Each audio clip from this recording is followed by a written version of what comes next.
The Sewol-ho ferry disaster has rocked public confidence in the Korean government and raised some very critical questions about just how safe we are as we go about our daily lives. President Park Geun-hye pledged wide-ranging reforms in a televised address on Monday to ensure a similar tragedy never happens again.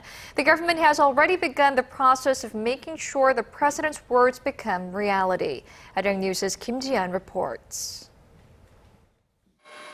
The government wasted no time initiating follow-up measures to President Park Geun-hye's package of remedies to ensure another disaster like the Sewol-ho ferry accident does not happen in the future.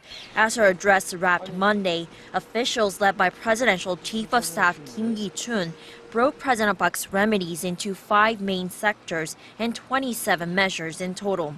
The main sectors are the restructuring of government, reforming how government officials are appointed, proposing a special law to the National Assembly authorizing the establishment of a fact-finding committee into the ferry disaster, the establishment of a national safety ministry, and the establishment of a monument and a People's Safety Day on April 16th, the day of the ferry disaster.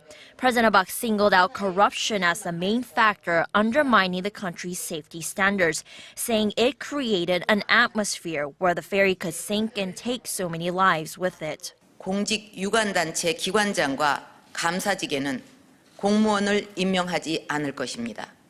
퇴직 공직자의 취업 제한 대상 기관 수를 지금보다 3배 이상 대폭 확대하겠습니다. Prime Minister Chung Won called for all-out efforts Tuesday to revamp the country's safety management system and root out corruption among public officials.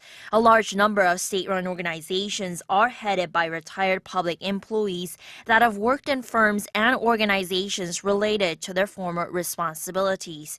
These officials have been described as part of a bureaucratic mafia because of their tendency to have collusive ties with those they were supposed to supervise or regulate.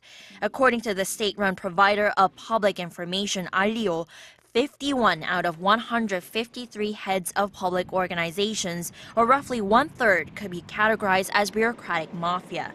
President Park is expected to carry out a government reshuffle, including hiring a new prime minister after she returns from a 3-day trip from the UAE later this week. Kim Ji-yeon, Arirang News.